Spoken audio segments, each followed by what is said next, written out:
One story ২৭, দ্বিতীয় বিবরণ ১০ থেকে ২৬ অধ্যায়।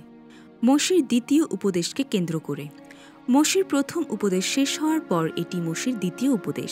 মোশি অতীতের সময় ও ঘটনাগুলো স্মরণ করেন এবং ঈশ্বরের লোকদের জন্য ঈশ্বরের হৃদয়, ঈশ্বরের ইচ্ছা কী তা আমাদের বলেছেন।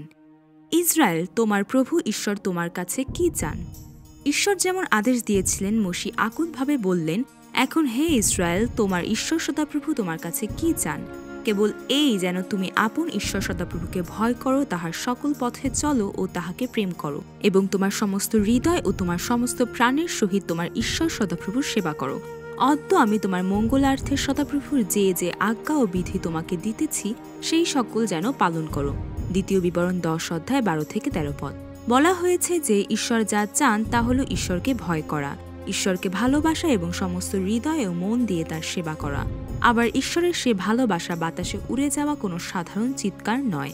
বিধি পালন করাই ঈশ্বরকে ভালোবাসা নয়, বরং ঈশ্বরকে ভালোবাসার কারণেই আমরা তার বিধি ও আজ্ঞাগুলো পালন করি। এবং ঈশ্বরকে ভালোবাসা তার লোকদের হৃদয়ের তকছেদ করা উচিত এবং অহংকারী হওয়া উচিত নয়।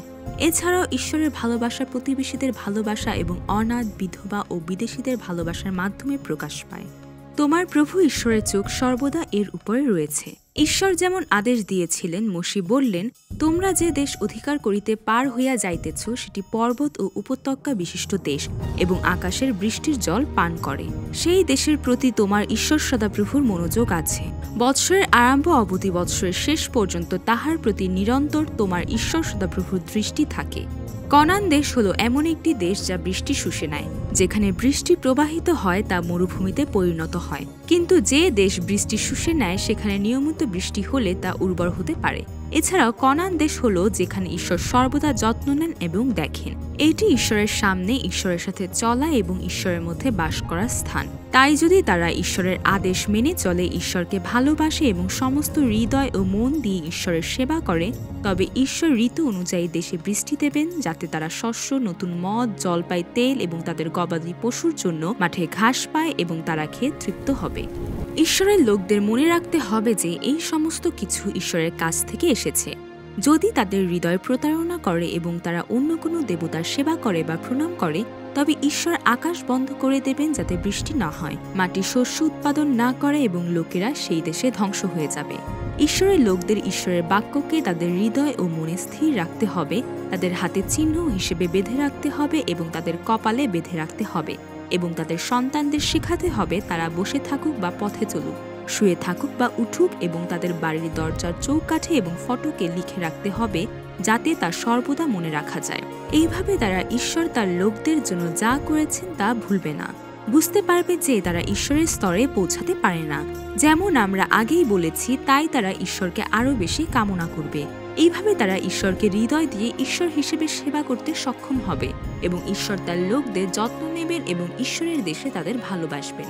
এইভাবে যদি ঈশ্বরের লোকেরা ঈশ্বরের আদেশ পালন করে, ঈশ্বরকে ভালোবাসে এবং তার উপর বিশ্বাস রাখে, তবে ঈশ্বর তার লোকদের রক্ষা করবেন এবং তাদের শক্তিশালী করবেন। আমি তোমাদের সামনে একটি আশীর্বাদ ও অভিশাপ রেখে দেব। ঈশ্বরের লোকেরা ঈশ্বরের দেশে প্রবেশ করেছে।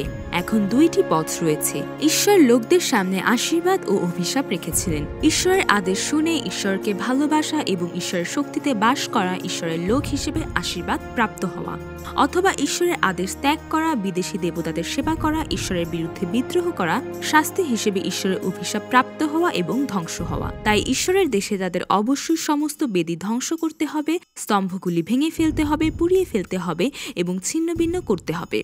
তবে তাদের অবশ্যই ঈশ্বরের কাছে পবিত্র উৎসর্গ বলিদান করতে হবে এবং ঈশ্বরের যত্নে থাকার জন্য তাদের পরিবারের সাথে আনন্দ করতে হবে। এটি ঈশ্বরের রাজ্য, যেখানে ঈশ্বর আনন্দিত হন এবং যেখানে ঈশ্বর তার লোকদের আনন্দের সাথে যত্ন নেন। যেমন খুশি তেমন করবে না। এখন তারা ঈশ্বরের লোক, তাদের অবশ্যই ঈশ্বরের বিধি অনুসারে জীবনযাপন করতে হবে। মিশরে এবং এর চারপাশের সমস্ত দেশে তারা রাজা এবং প্রভু ছিল। তারা যে মূর্তিগুলো সেবা করে তা সবই তাদের দাস। তাই তাদের জীবনে তাদের মতামতি, তাদের বিধি এবং তারা তাদের ইচ্ছা নিয়ন্ত্রণ করে। কিন্তু ঈশ্বরের লোকদের জন্য রয়েছে ঈশ্বরের বিধি। যেহেতু তাদের অবস্থান ঈশ্বরের লোক এবং সন্তান এবং ঈশ্বরের দাস, তারা স্বেচ্ছায় একটি কান ছিদ্র করে শুধুমাত্র একজন প্রভুর সেবা করে এবং শুধুমাত্র একজন প্রভুর কথা শুনে। আমার মতামত ত্যাগ করে ঈশ্বরের বাক্য খোঁজার যুদ্ধ হলো আধ্যাত্মিক যুদ্ধ, বিশ্বাসের জীবন এবং আত্মত্যাগ। এখন ঈশ্বরের লোকেরা যখন জর্ডন পার হয়ে ঈশ্বরের দেওয়া দেশে যাবে, তখন তাদের অবশ্যই ঈশ্বরের আদেশ গ্রহণ করে হোমবলি ও উৎসর্গ করতে হবে। যে কোনো জায়গায় নয়, বরং ঈশ্বর যে স্থানটি নির্বাচন করবেন সেখানে। এবং তারা সমস্ত উৎসর্গ খেতে পারে, কিন্তু শুধুমাত্র ঈশ্বর যে স্থানটি নির্বাচন করবেন সেখানে। এবং যদি তারা মাংস খেতে চায় তবে তারা তা খেতে পারে, কিন্তু রক্ত খাবে না। এবং সমস্ত লোক ও ঈশ্বরের সামনে আনন্দ করবে, কিন্তু লেবীয়দের ত্যাগ করবে না। ঈশ্বরের লোকদের ঈশ্বরের পদ্ধতিতে উৎসর্গ করতে হবে। তারা যদি ঈশ্বর যা চান তা করে, তবে ঈশ্বর তাদের আশীর্বাদ করবেন। ঈশ্বরের দেশে ঈশ্বরের লোকদের অবশ্যই নিজেদের সংযত রাখতে হবে এবং যাদের ঈশ্বর ধ্বংস করেছেন তাদের পথে যাবে না। তারা তাদের দেবতাদের কাছে তাদের সন্তানদের উৎসর্গ করে এবং পুড়িয়ে দেয়। ঈশ্বরের বাক্য অবশ্যই অনুসরণ করতে হবে, এতে যোগ বা বিয়োগ করা যাবে না। তুমি তোমার প্রভু ঈশ্বরকে ভালোবাসো কিনা, এটি তার একটি পরীক্ষা। ঈশ্বরের আদেশ অনুসারে মোশে লোকদের বললেন, যারা চিহ্ন ও অদ্ভুত কাজ দেখায় এবং তাদের দেবতাদের সেবা করে বা তাদের কথা শুনে তাদের অনুসরণ করবে না। এটি ঈশ্বরের পরীক্ষা যে তারা সমস্ত হৃদয় ও মন দিয়ে ঈশ্বরকে ভালোবাসে কিনা। তাই ঈশ্বরের লোকদের শুধুমাত্র ঈশ্বরের অনুসরণ করতে হবে, তাকে ভয় করতে হবে, ঈশ্বরের আদেশ পালন করতে হবে, ঈশ্বরের কণ্ঠ মান্য করতে হবে এবং শুধুমাত্র ঈশ্বরের উপর নির্ভর করতে হবে। যারা তাদের ঈশ্বরের বিরুদ্ধে বিদ্রোহ করতে প্ররোচিত করে, তারা তাদের পরিবার, স্ত্রী, বন্ধু বা এমনকি শহর হোক না কেন তাদের অনুসরণ করবে না, তাদের কথা শুনবে না, তাদের প্রতি করুণা করবে না, বরং তাদের মৃত্যুদণ্ড দিয়ে এবং ক্ষমা না করে তাদের মন্দতাকে শেষ করবে। তাদের জিনিসপত্র স্পর্শ করবে না, শুধুমাত্র তখনই ঈশ্বর তার লোকদের সমৃদ্ধ করবেন। তোমরা তোমাদের প্রভু ঈশ্বরের লোক। মোশে ইসরায়েলীয়দের বললেন যে তারা ঈশ্বরের সন্তান, পৃথিবীর সমস্ত লোকের মধ্য থেকে নির্বাচিত এবং তাদের ঈশ্বরের প্রজা হিসেবে তৈরি করা হয়েছে। তাই তাদের ঈশ্বরের সন্তান হিসেবে জীবনযাপন করা উচিত। তাদের আশেপাশে জাতিগুলোর রীতিনীতি অনুসরণ করা উচিত নয়। তারা যে পশুগুলো উৎসর্গ করে তা খাওয়া উচিত নয়, কারণ তা ঘৃণ্য। কিন্তু শুধুমাত্র ঈশ্বর যে পশুগুলো খেতে বলেছেন তা খাবে। এবং যেহেতু তারা ঈশ্বরের নির্বাচিত লোক, তাই তাদের প্রতি বছর উৎপাদিত ফসলের দশমাংশ দিতে হবে। ঈশ্বর যে স্থানটি নির্বাচন করবেন সেখানে দশমাংশ খাবে এবং ঈশ্বরকে ভয় করতে শিখবে। তবে যদি ঈশ্বরের নির্বাচিত স্থানটি খুব দূরে থাকে, তবে তারা ঈশ্বরকে যা দিতে চায় তা টাকায় পরিবর্তন করে ঈশ্বরের নির্বাচিত স্থানে যেতে হবে।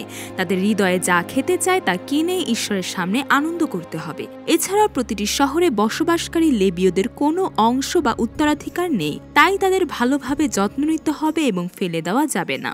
তাদের ভালোভাবে যত্ন নিতে হবে যাতে লেবীয়রা তাদের প্রধান দায়িত্ব ঈশ্বরের মন্দিরের সেবা এবং বাক্য শিক্ষা দিতে পারে। তাদের শহরের দুর্গে বসবাসকারী অতিথি, অনাথ ও বিধবাদের যত্ন নিতে হবে যাতে তারা খেয়ে তৃপ্ত হয়। তখন ঈশ্বর সমস্ত কিছু আশীর্বাদ করবেন। মনে রাখো যে ঈশ্বর তোমাদের মিশরের দাসত্ব থেকে মুক্ত করেছেন। ঈশ্বরের আদেশ অনুসারে মোশে ইসরায়েলীয়দের বললেন যে যখন তারা ঈশ্বরের দেশে ঈশ্বরের যত্নে বাস করে, তখন তাদের 7 বছর পর তাদের প্রতিবেশীদের কাছে যা ধার দিয়েছে তা মাফ করে দিতে হবে।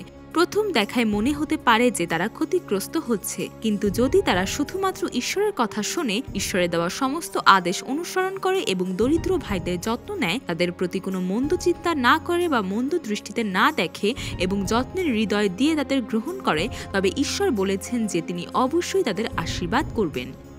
7ম বছরে যারা দাসত্বে বিক্রি হয়েছিল তাদের মুক্ত করে দিতে হবে এবং যখন তারা মুক্ত হবে তখন লোকেরা তাদের উৎপাদিত ফসল থেকে উদারভাবে দেবে। মনে রাখবে যে তারা মিশর দেশে দাস ছিল এবং ঈশ্বর তাদের মুক্ত করেছেন, যেমন তিনি তাদের আশীর্বাদ করেছেন। কিন্তু যদি দাসটি চলে যেতে না চায়, তবে তার একটি কান ছিদ্র করে চিরকালের জন্য দাস হতে পারে, কারণ তারা এক সময় প্রয়োজনীয়তায় দাস ছিল, কিন্তু এখন তারা স্বেচ্ছায় দাস। ঈশ্বরের লোকেরা যা কিছু করে তা অবশ্যই ঈশ্বরের বিধি অনুসারে করতে হবে। উৎসর্গ করার পদ্ধতি, দাসদের সাথে আচরণ করার পদ্ধতি অবশ্যই ঈশ্বরের আদেশ অনুসারে করতে হবে। যখন ঈশ্বরের লোকেরা ঈশ্বরের কাছে উৎসর্গ করে, তখন কোনো ত্রুটিযুক্ত পঙ্গু বা অন্ধ বা কোনো গুরুতর ত্রুটিযুক্ত পশু উৎসর্গ করা উচিত নয় এবং রক্তকে জলের মতো মাটিতে ঢেলে দিতে হবে। মনে রাখো, খামেহীন রুটির পর্ব এবং ফসল কাটার উৎসব যা নিস্তার পর্ব দিয়ে শুরু হয়েছিল, সপ্তাহের উৎসব এবং তাঁবু উৎসব, এই 3টি উৎসব ইসরায়েলীয়দের জন্য। এই উৎসবগুলোর সময় ইসরায়েলের সমস্ত পুরুষদের ঈশ্বরের সামনে উপস্থিত হতে হবে। নিস্তার পর্বের সময় তাদের চিরকাল মনে রাখতে হবে যে ঈশ্বর তাদের মিশর থেকে বের করে এনেছিলেন। খামেহীন রুটির উৎসব এবং সপ্তাহের উৎসব, যখন তারা খামেহীন রুটি খায়, সেগুলো ঈশ্বরের কাজ স্মরণ করার জন্য দেওয়া উৎসব। মোশে বললেন, মনে রাখো যে তোমরা মিশরে ঈশ্বরের দাস ছিলে এবং এই সমস্ত বিধি সাবধানে পালন করো এবং তাদের উৎসব পালন করতে ও ঈশ্বরকে স্মরণ করতে বললেন। তাই যখন উৎসব পালন করা হয় তখন তা যুবক বৃদ্ধ শহরের মাঝে বসবাসকারী লেবীয় অতিথি অনাথ ও বিধবাদের জন্য আনন্দের সময়। এইভাবে তোমাদের মাঝ থেকে মন্দ দূর করবে। কোনো ত্রুটিযুক্ত গরু বা ভেড়া ঈশ্বরের কাছে উৎসর্গ করা উচিত নয়। কোনো পুরুষ বা নারী যদি ঈশ্বরের দেশে প্রবেশ করে এবং ঈশ্বরের চোখে মন্দ কাজ করে এবং ঈশ্বরের দেওয়া নিয়ম লঙ্ঘন করে এবং অন্য দেবতাদের সেবা করে, তবে তাদের শহরের ফটক থেকে বের করে 2 বা 3 জন সাক্ষীর সাক্ষ্যে পাথর মেরে হত্যা করতে হবে। এইভাবে তাদের মন্দ দূর করতে হবে। এছাড়াও ঈশ্বরের লোকদের কোনো বিষয় বিচার করা কঠিন হলে লেবীয় যাজক ও বিচারকদের জিজ্ঞাসা করতে হবে এবং বিধির নিয়ম অনুসারে কাজ করতে হবে। ডান বা বামে যাওয়া যাবে না। যদি লোকেরা অবৈধভাবে কাজ করে এবং ঈশ্বরের সামনে দাঁড়িয়ে সেবা করা যাজক ও বিচারকদের কথা না শুনে, তবে সেই ব্যক্তিকে হত্যা করতে হবে যাতে লোকেরা তা শুনে ভয় পায় এবং এইভাবে মন্দকে ইসরায়েল থেকে দূর করা যায় যাতে তা আর করার না হয়। তুমি ঈশ্বরকে ভয় করতে শিখবে এবং এই বিধি ও নিয়মের সমস্ত কথা পালন করবে। ঈশ্বরের আদেশ অনুসারে মোশে বললেন যে যদি ইসরায়েলীয়রা ঈশ্বরের দেশে বাস করে এবং মনে করে যে তাদের একজন রাজা নিয়োগ করতে হবে, তবে তাদের নির্দিষ্ট শর্ত অনুসারে তা করতে হবে। প্রথমত, তাদের অবশ্যই ঈশ্বরের নির্বাচিত ব্যক্তিকে রাজা করতে হবে এবং তাদের ভাইদের মধ্য থেকে একজনকে নির্বাচন করতে হবে, বিদেশিদের মধ্য থেকে নয়। দ্বিতীয়ত, এটি এমন একজন ব্যক্তি হতে হবে যে অনেক ঘোড়া রাখে না এবং এমন ব্যক্তি হতে হবে যে লোকদের মিশরে ফিরিয়ে নিয়ে যাবে না, যে স্থানে ঈশ্বর তাদের যেতে নিষেধ করেছেন শুধুমাত্র আরও ঘোড়া পাওয়ার চেষ্টায়। তৃতীয়ত, তাকে এমন একজন ব্যক্তি হতে হবে যার হৃদয় অনেক স্ত্রী দ্বারা বিপদগামী হয় না। চতুর্থত, এমন ব্যক্তি হতে হবে যে নিজের জন্য অনেক রূপা ও সোনা সংগ্রহ করে না। মোশে আরও বললেন যে যারা রাজা হয় তারা লেবীয়দের সামনে বিধির একটি অনুলিপি নিজের জন্য লিখে রাখবে এবং সারা জীবন তা তার সাথে রাখবে এবং পড়বে, যাতে ঈশ্বরকে ভয় করতে শিখে সমস্ত বিধি ও নিয়ম পালন করে। তখন তার হৃদয় তার ভাই ইসরায়েলীয়দের চেয়ে নিজেকে বড় মনে করবে না এবং বিধি থেকে ডান বা বামে ফিরবে না এবং সেও তার বংশধরা দীর্ঘকাল সিংহাসনে থাকবে। তোমার প্রভু ঈশ্বরের সামনে নিখুঁত হও। মোশে ইসরায়েলীয়দের বললেন যে ঈশ্বরের আদেশ অনুসারে লেবীয় ও লেবীয় যাজকদের যত্ন নিতে হবে। তিনি তাদের বললেন যে যখন তারা ঈশ্বরের দেওয়া দেশে প্রবেশ করে তখন তাদের ঘৃণ্য কাজগুলোর অনুকরণ করা উচিত নয়। জাদুকর, ভবিষ্যৎ বক্তা, শকুন দেখে ভবিষ্যৎবাণী করা, জাদু করা, মন্ত্র পড়া, মাধ্যম বা আত্মবাদী বা মৃতদের ডাকা। ইসরায়েল যেসব জাতিকে তাড়িয়ে দেবে তারা এই লোকদের কথা শুনবে, কিন্তু ঈশ্বর এই কাজগুলো সহ্য করবেন না। এর পরিবর্তে মোশে বললেন, তোমার প্রভু ঈশ্বর তোমাদের মধ্য থেকে, তোমাদের ভাইদের মধ্য থেকে আমার মতো একজন ভাববাদী উঠাবেন। তোমরা অবশ্যই তার কথা শুনবে এবং যে কেউ ঈশ্বরের নামে ঈশ্বরের বাক্য শুনবে না তাকে ঈশ্বর শাস্তি দেবেন, কিন্তু যে ভাববাদী ঈশ্বরের নামে কথা বলেন তার কথায় সাক্ষ্য ও পূর্ণতা থাকবে। নির্দোষ রক্তপাত করো না। ঈশ্বরের আদেশ অনুসারে মোশে বললেন যে কনান দেশে যারা অনিচ্ছাকৃতভাবে হত্যা করেছে তাদের পালানোর জন্য 6টি শহর নির্ধারণ করতে হবে, কিন্তু যারা জেনে শুনে হত্যা করেছে তাদের অবশ্যই হত্যা করতে হবে। এটি নির্দোষ রক্তপাত এড়ানোর একটি উপায় এবং এইভাবে যীশু খ্রিস্ট আসবেন। এই নির্দোষ রক্তের বিধি ঈশ্বরের নির্দেশ অনুসারে মোকাবেলা করতে হবে, এমনকি যদি মাঠে একটি লাশ পাওয়া যায় এবং হত্যাকারী অজানা থাকে। চোখের বদলে চোখ, দাঁতের বদলে দাঁত। মোশে লোকদের বললেন, ঈশ্বরের আদেশ অনুসারে মানুষের সমস্ত দুষ্টতার মধ্যে তারা একজনের সাক্ষ্যে নয় বরং 2 বা 3 জনের সাক্ষ্যে বিষয়টি নিশ্চিত করবে এবং বিচারক বিস্তারিতভাবে তদন্ত করে বিচার করবে এবং যদি মন্দ পাওয়া যায় তবে তা দূর করতে হবে যাতে অবশিষ্ট লোকেরা তা শুনে ভয় পায় এবং এমন মন্দ কাজ না করে। তাই মোশে বললেন, কোনো দয়া করো না। প্রাণের বদলে প্রাণ, চোখের বদলে চোখ, দাঁতের বদলে দাঁত, হাতের বদলে হাত, পায়ের বদলে পা, যাতে মন্দ কখনো ছড়িয়ে না পড়ে এবং ব্যক্তি তার অনুসারে শাস্তি পায়, বেশি বা কম নয়। তোমার প্রভু ঈশ্বর তোমার সাথে আছেন। ঈশ্বরের আদেশ অনুসারে মোশে ইসরায়েলীয়দের বললেন যে শত্রুর সাথে যুদ্ধ করার সময় তারা অনেক ঘোড়া, রথ ও লোক দেখলেও যেন তারা ভয় না পায়, কারণ ঈশ্বর যিনি ইসরায়েলীয়দের মিশর থেকে বের করে এনেছেন তিনি ঈশ্বরের লোকদের সাথে আছেন। তাই যখন তারা যুদ্ধক্ষেত্রের কাছে যাবে তখন যাজককে ঘোষণা করতে হবে, হে ইসরায়েল শুনো, তোমরা অদ্য তোমাদের শত্রুগণের সহিত যুদ্ধ করিতে নিকটে যাইতেছ। তোমাদের হৃদয় দুর্বল না হোক, ভয় করিও না, কম্পমান হইও না বা উহাদের হইতে মহাভয়ে ভীত হইও না, কেননা তোমাদের ঈশ্বর সদাপ্রভুই তোমাদের নিস্তারার্থে তোমাদের পক্ষে তোমাদের শত্রুগণের সহিত যুদ্ধ করিতে তোমাদের সঙ্গে সঙ্গে যাইতেছেন। যারা যুদ্ধ থেকে ফিরে আসে, ঈশ্বরের আদেশ অনুসারে মোশে অনুমতি দিলেন যে যারা বাড়ি তৈরি করেছে কিন্তু তাতে বাস করেনি, যারা দ্রাক্ষাক্ষেত্র রোপণ করেছে কিন্তু তার ফল ভোগ করে করেনি, যারা একজন মহিলার সাথে বাগদান করেছে কিন্তু তাকে বিয়ে করেনি, এবং যারা ভীত বা হতাশ তারা যুদ্ধক্ষেত্র থেকে বাড়ি ফিরে যেতে পারে। একদিকে এটি যুদ্ধের সময়ও এই লোকদের জন্য বিবেচনা হিসেবে দেখা যেতে পারে, কিন্তু অন্যদিকে এটি এমন একটি উপায় ছিল যাতে ভীত ও হতাশ লোকেরা অন্য যোদ্ধাদের হতাশ না করে। যে কেউ শ্বাস নেয় তাকে রক্ষা করো না। মসি বললেন, ঈশ্বরের আদেশ অনুসারে ঈশ্বর যে দেশটি তাদের উত্তরাধিকার হিসেবে দিচ্ছেন তার বাইরের শহরগুলোর সাথে যতটা সম্ভব শান্তিপূর্ণ থাকতে হবে, এবং যদি তাদের যুদ্ধে যেতে হয় তবে তারা পুরুষদের হত্যা করবে, কিন্তু মহিলা, শিশু, পশু ও শহরগুলোকে লুট হিসেবে নেবে। তবে ঈশ্বর যে দেশটি উত্তরাধিকার হিসেবে দিচ্ছেন সেখানে যে কেউ শ্বাস নেয় তাকে রক্ষা করবে না। এটি ঈশ্বরের আদেশ অনুসারে ধ্বংস করতে হবে, কারণ বেঁচে থাকা লোকেরা ইসরায়েলীয়দের তাদের দেবতাদের জন্য করার সমস্ত ঘৃণ্য কাজ শেখাতে পারে এবং ঈশ্বরের লোকদের ঈশ্বরের বিরুদ্ধে পাপ করতে পারে। তাই কনানীয়দের ধ্বংস করার বিষয়টি ঈশ্বরের লোকদের পবিত্রতার সাথে সম্পর্কিত।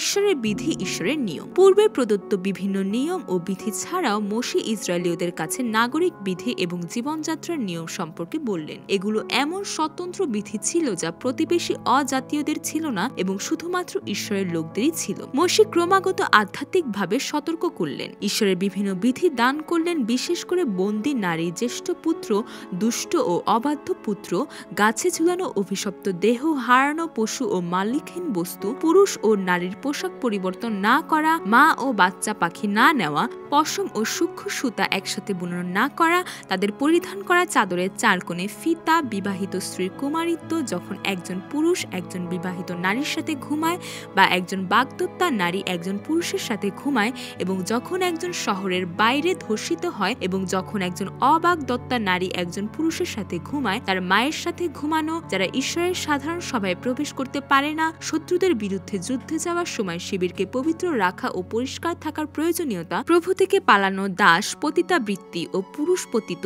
টাকা ধার দেওয়ার সমস্যা, ঈশ্বরের কাছে মানত করা, প্রতিবেশী দ্রাক্ষাক্ষেত্র বা শস্য ক্ষেত্রে প্রবেশ করা, বিবাহ, তালাক ও পুনর্বিবাহ, ঋণ হিসেবে চাকরি নেওয়া যাবে না, যারা মানুষ অপহরণ করে, কুষ্ঠরোগী, জামানত নেওয়া, শ্রমিক ও কর্মচারী, পাপের জন্য মৃত্যুদণ্ড প্রাপ্য, অতিথি, এতিম, বিধবাদের যত্ন নেওয়া এবং মিশরে তাদের দাসত্ব ও ঈশ্বরের মুক্তির কথা স্মরণ করা। ভাইয়ের দায়িত্ব পালন করবে। ঈশ্বরের আদেশ অনুসারে মসি ইসরায়েলীয়দের জন্য ঈশ্বরের বিধি ও নিয়মগুলি বলতে থাকলেন, যাতে তারা প্রতিবেশী জাতিগুলো থেকে আলাদা জীবনযাপন করে। তিনি বললেন, যদি দুষ্ট ব্যক্তি বিচারে প্রকাশিত হয় তবে তাদের 40 বার চাবুক মারা যেতে পারে, কিন্তু তার বেশি নয়। শস্য মাড়াই করার সময় বলদের মুখ বাঁধা যাবে না। এবং মসি বললেন, যদি ভাইরা একসাথে বাস করে এবং তাদের একজন মারা যায় তবে মৃত ব্যক্তির স্ত্রী অন্য কাউকে বিয়ে করবে না, বরং বেঁচে থাকা ভাই তাকে স্ত্রী হিসেবে গ্রহণ করবে এবং তার স্বামীর জন্য ভাইয়ের দায়িত্ব পালন করবে। কিন্তু যদি সেই ব্যক্তি না চায় তবে সে শহরের ফটকে প্রবীণদের কাছে যাবে, তারা জুতা খুলে তার মুখে থুথু দেবে এবং বলবে, যে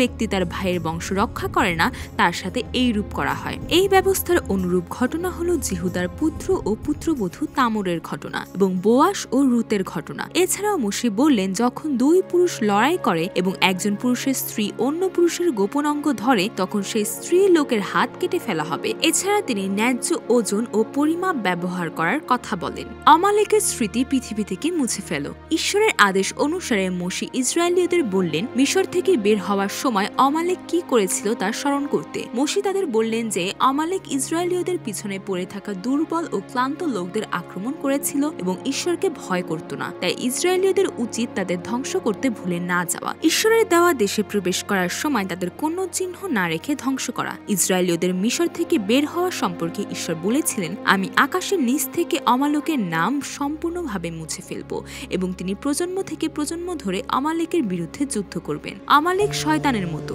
যে নিরন্তর ঈশ্বরের লোকদের মরুভূমিতে কষ্ট দেয়। আমালেক বিচারকদের সময় ইসরায়েলীয়দের আক্রমণ করতে থাকে। ঈশ্বর যেমন বলেছিলেন এই আমালেককে ধ্বংস করবেন। ঈশ্বর রাজা শৌলকে বলেছিলেন আমালেকের পুরুষ, স্ত্রী, শিশু, বাচ্চা, ভেড়া, উট ও গাধা সব ধ্বংস করতে, কিন্তু রাজা শৌল তা মানেননি, বরং আমালেকের প্রতীক অগাগকে শমূয়েল হত্যা করেছিল। তারা প্রথমে দাউদের মাধ্যমে ধ্বংস হয়েছিল, তারপর হামন যে আমালেকের রাজা অগাগের বংশধর ছিল এবং তার 10 পুত্র ইস্টের ও মর্দক্ষয় দ্বারা হত্যা করা হয়েছিল এবং গাছে ঝুলানো হয়েছিল, যারা যীশু খ্রিস্টের জীবনও নির্দেশ করে। এবং ঈশ্বরের বাক্য পূর্ণ হয়েছিল।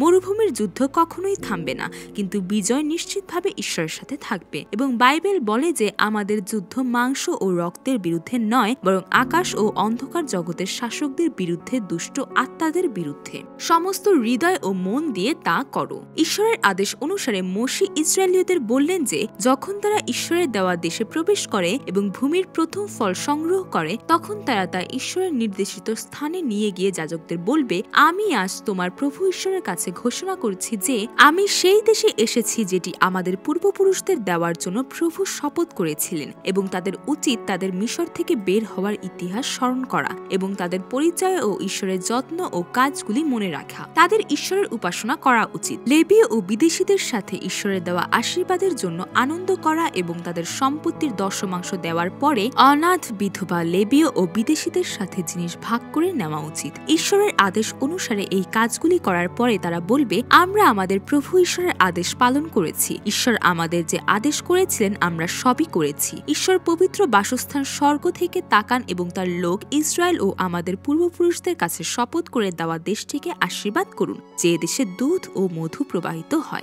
ঠিক এইভাবে ঈশ্বরের বিধি ও নিয়ম সমস্ত হৃদয় ও ইচ্ছা দিয়ে পালন করা হলো ঈশ্বরকে ঈশ্বর হিসেবে স্বীকার করা ও তার আনুগত্য করা। এবং তারা যত বেশি এই বিধি ও নিয়ম পালন করতে চেষ্টা করবে, তত বেশি তারা তাদের অক্ষমতা আবিষ্কার করবে এবং ঈশ্বর এমন লোকদের ঈশ্বরের লোক করবেন। ঈশ্বরের ইচ্ছা ও তার লোকদের জন্য তার আগ্রহের গল্প, যারা বিদ্রোহী, যারা ফিরে যায় এবং আবার পাপ করে, যারা শোনে এবং ভুলে যায়, যাদের তিনি আমার লোক বলে ডাকেন, তাদের প্রতি তার অটল ভালোবাসার গল্প, যে ভালোবাসা কখনোই তাদের ত্যাগ করে না, তা চলতে থাকবে। আমেন।